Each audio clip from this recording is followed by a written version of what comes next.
ज्ञानियों की स्थितियों के भेद। श्री हरतायन मुनि कहते हैं, हे नारद, श्री दत्तात्रेय जी के मुख से ये सब सुनकर भृगुनंदन परशुराम ने उनसे क्रमशः मुक्त पुरुषों की व्यवहार पद्धति के विषय में पुनः प्रश्न किया। भगवान, आप कृपा करके ये बात मुझे विस्तार पूर्वक फिर समझाइए कि बुद्धि भेद के कारण ज्ञानियों के ज्ञान की परिपक्वता में कैसे अंतर रह जाता है। ये तो निश्चय है कि केवल अपने आत्मा का महान रूप ज्ञान तो सबको एक सा ही होता है तथा उस ज्ञान की स्थिति रूप जो मोक्ष है वही सबका लक्ष्य भी है। फिर बुद्धि भेद के कारण उसकी परिपक्वता में रहने वाला अंतर क्यों? क्या उनके साधनों में भी कोई भेद रहता है या नहीं, ये सब बताइए। उनके इस प्रकार पूछने पर दयानिधि भगवान दत्तात्रेय ने उसी बात को पुनः विस्तार पूर्वक कहना आरंभ किया। परशुराम, सुनो, मैं ये उत्तम रहस्य तुम्हें सुनाता हूँ। ज्ञान के साधनों में कोई भेद नहीं रहता। ज्ञान विभिन्न साधनों वाला नहीं है, किंतु साधनों की न्यूनाधिकता रहने के कारण उनकी फल प्राप्ति में अंतर रहता है। साधन की पूर्णता होने पर तो सहज में ही ज्ञान प्राप्त हो जाता है और अपूर्णता रहने पर उसकी न्यूनाधिकता के अनुसार प्रयास करने की आवश्यकता पड़ती है। वास्तव में तो ज्ञान प्राप्ति के लिए साधन की कोई आवश्यकता नहीं होती, क्योंकि ज्ञान स्वभाव से ही सिद्ध होने के कारण किसी साधन से प्राप्त होने वाला नहीं है। चैतन्य ही तो ज्ञान है और वह सदा ही स्वयं प्रकाश है। अतः उस नित्य प्रकाश स्वरूप की उपलब्धि के लिए साधन की क्या आवश्यकता है। ये चैतन्य चित्त रूप स्फटिक मणि की अत्यंत स्वच्छ पिटारी में रखा हुआ है, किंतु अनंत वासनाओं की कीचड़ में फंसा होने के कारण दिखाई नहीं देता। अतः चित्त निरोध रूप जल से उस वासनाओं के कीचड़ को धोना पड़ता है। यह चित्त पेटिका बहुत दिनों से बंद पड़ी हुई है। इसे विचार रूप तीक्ष्ण यंत्र के द्वारा बड़ी युक्ति से खोलना पड़ता है, तब वह चैतन्य मणि के समान दमकता हुआ दिखाई देने लगता है। इस प्रकार परशुराम जी, साधन का उपयोग तो वासनाओं की निवृत्ति में ही माना गया है। वासनाओं की न्यूनता और अधिकता के कारण बुद्धि अनेक प्रकार की होती है। जिसकी बुद्धि को जितने वासना जाल ने ढक रखा है, परशुराम, उसको उतने ही साधन की अपेक्षा होती है। वासनाएं अनेक प्रकार की कही गई हैं। उनमें से मुख्य तुम्हें बताता हूँ। वे अपराध वासना, कर्म वासना और काम वासना भेद से 3 प्रकार की होती हैं। वेद शास्त्र आदि में श्रद्धा न होना ही अपना नाश करने वाला मुख्य अपराध है, तथा आत्मा संबंधी विपरीत धारणा होना दूसरा अपराध है। प्राय जो लोग अनेक कलाओं में कुशल हैं, वे भी इन अपराधों के कारण संत समागम और शास्त्र अवलोकन के अवसर प्राप्त होने पर भी उस परम तत्व को नहीं जान पाते। उनकी ऐसी धारणा रहती है, कोई निर्विशेष परम तत्व है ही नहीं और न उसका होना संभव ही है। यदि वह हो भी तो किसी को उसका कभी ज्ञान नहीं हो सकता। यदि कोई जान भी ले तो संदेह होने लगता है कि यह परम तत्व होना संभव नहीं है। इसके ज्ञान से मोक्ष कैसे हो सकता है। इस प्रकार विपरीत ग्रह अनेक प्रकार से रहता है, अथवा इसी को संशय भी कह सकते हैं। यह पुरुष संबंधी अपराध पहली वासना कही गई है। परशुराम, इसके मारे हुए सैकड़ों हजारों शास्त्र विद्या में कुशल पुरुष भी संसार चक्र में पड़े रहते हैं। पूर्व दुष्कर्मों के संस्कारों के कारण बुद्धि में जो मलिनता आ जाती है, वह उपदेश को ग्रहण करने में रुकावट डालने वाली होती है, जिसके कारण गुरुदेव के द्वारा बहुत समझाने पर भी बात समझ में नहीं आती। उसको कर्म वासना कहा है। इसे चित्त निरोध के द्वारा भी जीतना बहुत कठिन है। मेरा ये कर्तव्य है इत्यादि प्रकार से कर्तव्य शेष रहने का संकल्प काम वासना है। ये अनंत और अनेकों शाखाओं वाली है। परशुराम, कोई पुरुष समुद्र की तरंगों की गणना तो कर सकता है, पृथ्वी के कणों को भी गिन सकता है और तारागण की गिनती भी कर सकता है, किंतु किसी एक पुरुष की भी कामनाओं को गिनना संभव नहीं है। परशुराम, ये तुमसे तीसरी काम वासना का वर्णन किया। परशुराम, ये काम वासना ही आशा पिशाची भी कही जाती है। यह आकाश से भी विस्तीर्ण और पर्वत से भी अधिक अविचल है। इसी के कारण ये सारा लोक उन्मत्त सा हो रहा है और इसी से दग्ध होकर ये सर्वदा चीत्कार करता रहता है। इस संसार में कोई अत्यंत बड़भागी पुरुष ही पर वैराग्य रूप महामंत्र का आश्रय लेकर इससे मुक्त होते हैं और फिर सर्वांग शीतल होकर सुशोभित होते हैं। परशुराम, क्योंकि मन इन तीन वासनाओं से आक्रांत है, इसी से इसे वह परम तत्व प्रकाशित नहीं होता। अतः सब साधनाओं का फल वासनाओं का नाश ही है। इनमें पहले अपराध वासना तो अश्रद्धा आदि में अपराधत्व का निश्चय होने से निवृत्त होती है।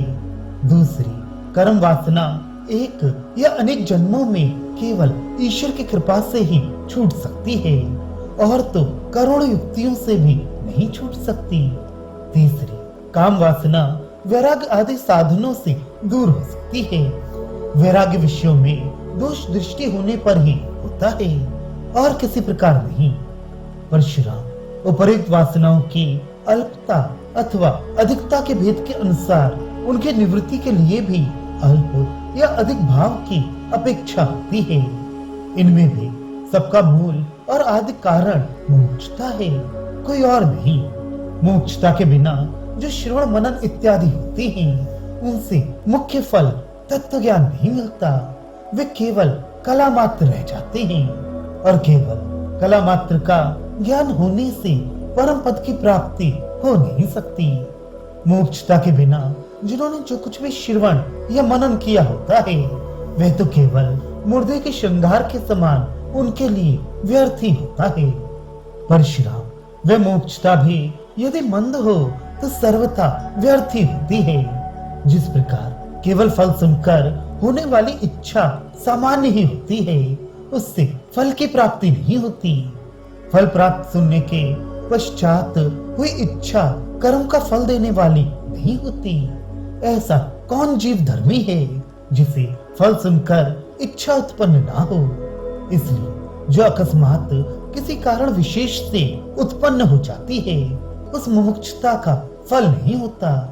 मुमुक्षा जितनी तीव्र होगी, उतना ही शीघ्र उसका फल प्राप्त होगा। जो तीव्रतम मुमुक्षा है, वह तो अकेली ही संपूर्ण साधनों में प्रवृत्ति उत्पन्न कर देती है।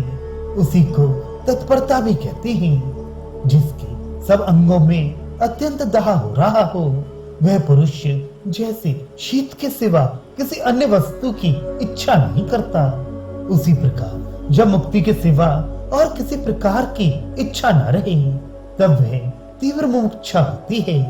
वही मुक्ति फल प्राप्त कराने में समर्थ है। ऐसी मुमुक्षा मुक्ति के सिवा और सभी में दोष दृष्टि होने पर ही उत्पन्न होती है। तीव्र वैराग्य आदि के क्रम से मुमुक्षुता में तीव्रता आती है।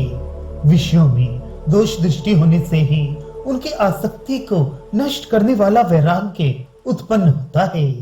वैराग्य से तत्परता की प्राप्ति कराने वाली तीव्र मोक्षता होती है और साधनों में प्रवृत्त होने की अत्यंत तीव्रता ही तत्परता है, तथा अत्यंत तीव्र प्रवृत्ति होने पर ही फल की शीघ्र प्राप्ति होती है। श्री दत्तात्रेय जी के ये वचन सुनकर परशुराम जी के मन में संदेह हो गया, अतः उन्होंने पुनः ये महान संशय प्रकट करते हुए पूछा, भगवान, पहले आपने सत्संग को ही मूल कारण बतलाया था, फिर ईश्वर की कृपा और विषयों में दोष दृष्टि का भी वर्णन किया। इनमें मुख्य और आदि कारण कौन सा है और उसकी प्राप्ति भी कैसे होती है? क्योंकि ये तो निश्चय है कि कोई भी बात अकारण ही नहीं होती, फिर वह मुक्ति का मूल कारण ही बिना किसी निमित्त के कैसे हो जाएगा? अतः आप उसका विस्तार से वर्णन कीजिए। ऐसा प्रश्न होने पर दयानिधि दत्तात्रेय जी परशुराम से कहने लगे, भृगुनंदन सुनो, मैं तुम्हें निश्रेयस का प्रधान साधन बतलाता हूँ। जो पराचिति देवी अपने सान्वय के प्रभाव से दर्पण में प्रतिबिंब के समान अपने में ही इस जगत रूप चित्र को भासित कर देती है, उसी ने हिरण्यगर्भ संज्ञक शरीर को धारण कर अनादि अज्ञान से आवृत जीवों के हित की कामना से संपूर्ण कामनाओं की पूर्ति करने वाले आगम शास्त्र रूप समुद्र को प्रकट किया। संसार में जीव तो स्वभाव से ही अनेकों प्रकार की कामना एवं वासनाओं वाले हैं, अतः उनका किस प्रकार शुभ हो ऐसा चिंतन करते हुए उसने अनेक फल देने वाले संपूर्ण काम कर्मों की रचना की। मनुष्य स्वभाव से ही शुभ या अशुभ कर्म तो करता ही रहता है तथा अनेकों योनियों में भटकता हुआ किसी कार्य विशेष के फलोन्मुख होने पर मनुष्य शरीर प्राप्त करता है। तब कामनाओं के अधीन होकर वह काम कर्मों की ओर प्रवृत्त होता है। मेरी कामना पूर्ति में विघ्न न हो, ऐसी विशेष कामना से ही जब वह ईश्वर परायण होता है तब प्रसंगवश उसे ईश्वर संबंधी शास्त्र देखने पड़ते हैं। काम कर्मों के फल सुनकर वह काम कर्मों में प्रवृत्त होता है, किंतु किसी कमार्ग में त्रुटि आ जाने के कारण जब उसकी फल प्राप्ति में विघ्न पड़ता है तो अपना कर्तव्य जानने की इच्छा से वह किसी सत्पुरुष के पास जाता है। उसी प्रसंग से कभी अपना पूर्व पुण्य उदय होने पर वह उन महापुरुष के मुख से भगवान महेश्वर का महात्म्य श्रवण करता है और परशुराम जी उन महेश्वर की कृपा से ही महात्म्य वर्णन में उन महापुरुष की भी प्रवृत्ति होती है।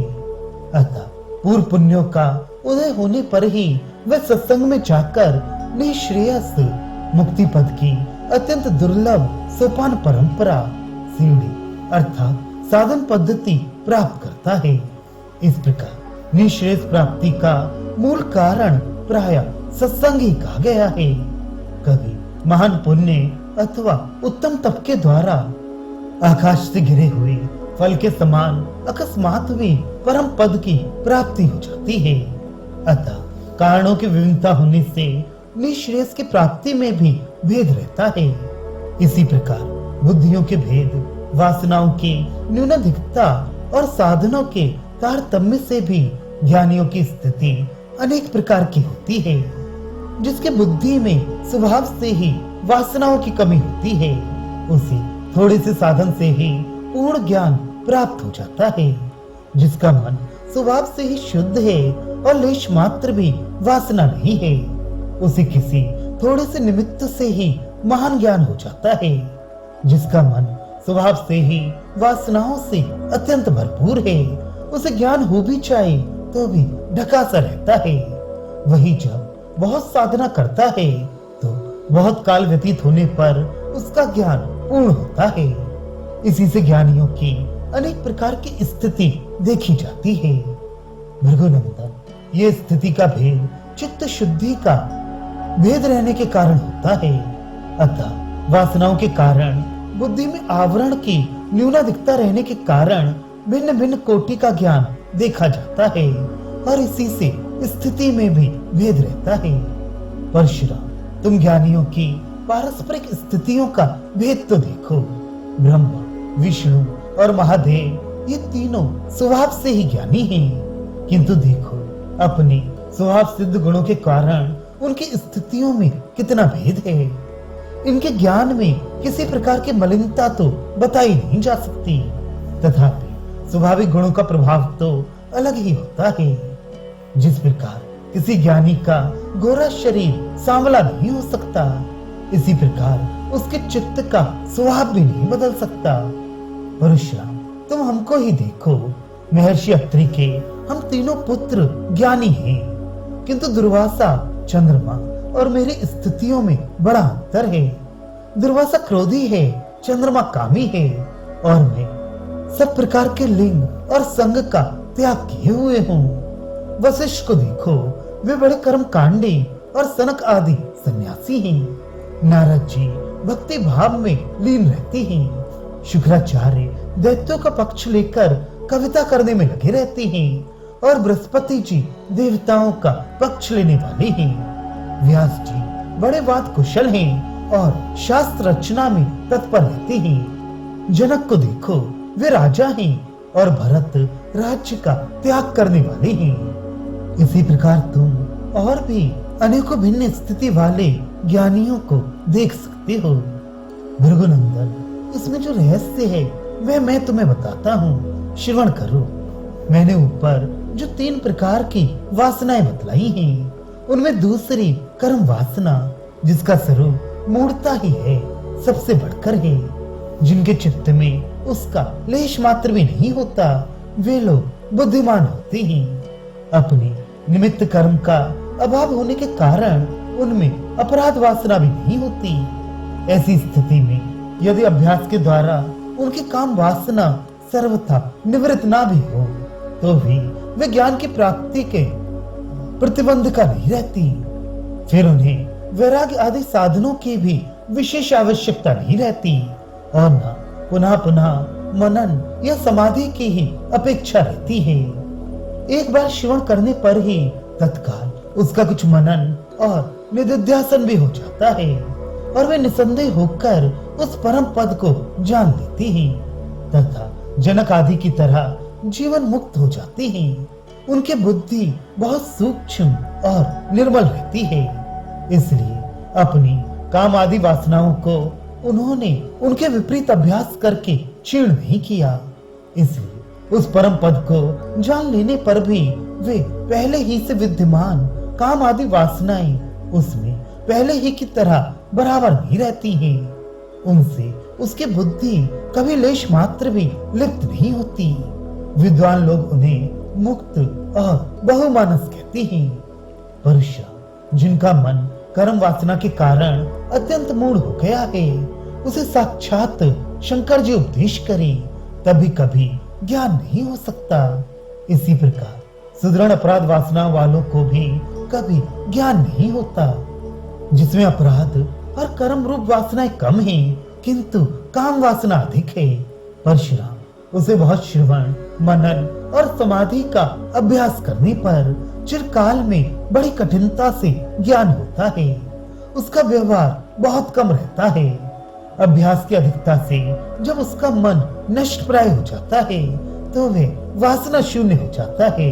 ऐसे ज्ञानी मध्यम कोटि के होते हैं और नष्ट मानस कहलाते हैं। उनमें से ही किन्हीं किन्हीं में अभ्यास की अधिकता न होने के कारण कुछ वासनाएं रह जाती हैं, क्योंकि उनका मन नष्ट नहीं होता। वे समनस कहे जाते हैं और मंद ज्ञानवान होते हैं। ये केवल ज्ञानी हैं। अन्य उत्तम और मध्य कोटि के ज्ञानी जीवन मुक्त होते हैं। केवल ज्ञानियों को दृष्ट दुख भोगने पड़ते हैं। वे प्रारब्ध के अधीन रहते हैं और उन्हें देह त्याग करने पर मुक्ति मिलती है। जो नष्ट मानस ज्ञानी कहे गए हैं, उन्होंने तो प्रारब्ध को परास्त कर दिया होता है।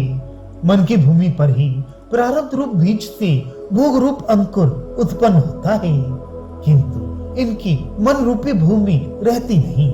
इसलिए इनका प्रारब्ध खत्ती में भरे हुए बीज की तरह काल क्रम से शक्तिहीन हो जाने के कारण नष्ट हो जाता है।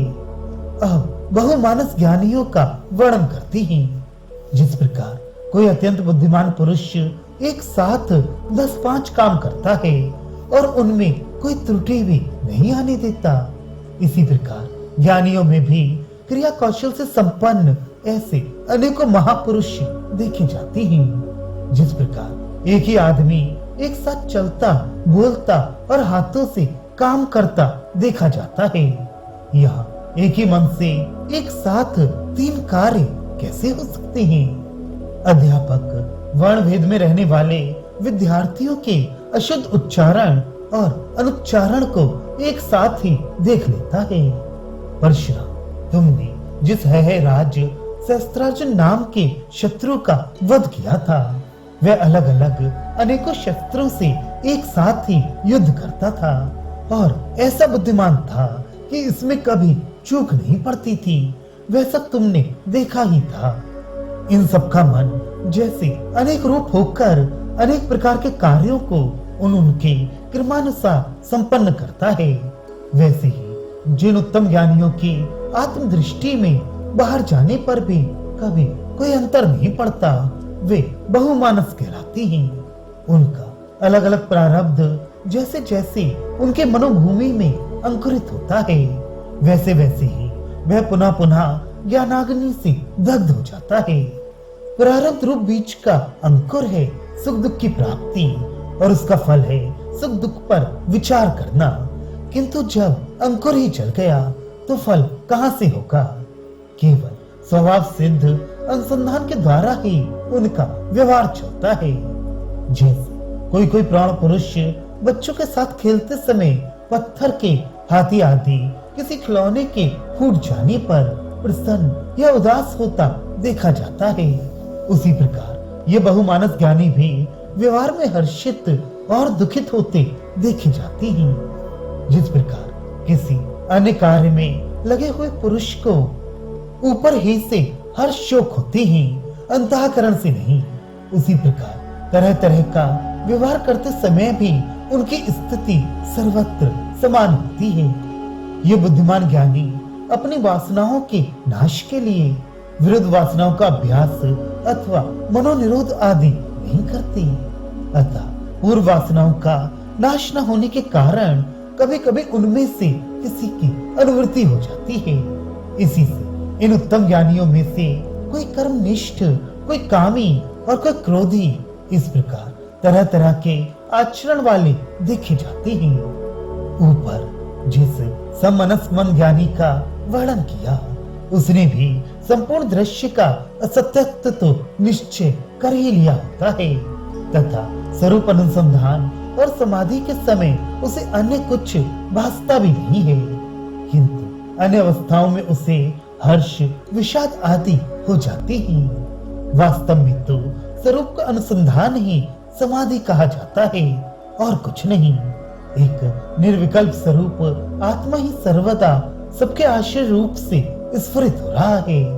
वह स्फुरित ना हो तो कुछ भी नहीं रह सकता, तथा उपरियुक्त विभिन्न ज्ञानों की अंतराल अवस्थाओं में वही निर्विकल्प रूप से स्फुरित होता है। परशुराम, किंतु इतने ही से सबको समाधि की प्राप्ति नहीं हो जाती। जो आत्म अनुसंधान पूर्वक अभ्यास करते हैं उन्हें ही समाधि की प्राप्ति मानी गई है। तत्वज्ञ महापुरुषों की दृष्टि में तो व्यवहार के समय भी चेतन चित्त वर्ग से रहती है, जिसे आकाश की नीलिमा के असत्यत्व का ज्ञान हो गया है, उसे दिखाई देने पर भी वह असत्य ही जान पड़ती है। उसी प्रकार ज्ञानियों की दृष्टि में चेतन दृश्य शून्य है। यदि ऐसा ना हो तो ज्ञानी और अज्ञानी के दृश्य दर्शन में कोई भेद ही न रहे। दृश्य वर्ग को इस प्रकार असत्य रूप से ग्रहण कर लेने पर, उसका भास होने पर भी ज्ञानियों का उसके साथ कहीं कोई संबंध नहीं होता। इसी से बाधित दृश्य का भान होने पर भी उत्तम ज्ञानियों की दृष्टि में चित शक्ति सर्वदा दृश्य ही नहीं है, तथा जो अन्य मनस ज्ञानी हैं उन्हें तो दृश्य का भान ही नहीं होता, क्योंकि उनकी तो उन्मनी अवस्था रहती है। जहां मन निश्चित हो जाता है उसे उन्मनी दशा कहते हैं, और जब उसका सत्य रूप से गृहीत दृश्य के साथ संबंध रहता है तो वही उसका चलन है। उत्तम ज्ञानी में ये दोनों अवस्थाएं एक साथ रहती हैं। परशुराम, वह सर्वदा ही वितथित रहता है और सर्वदा ही समाधिस्थ, अतः उनकी दृष्टि में भी चेतन सर्वदा चैत्य शून्य ही है। इस प्रकार तुमने पहले जो प्रश्न किया था वह सब निरूपण कर दिया।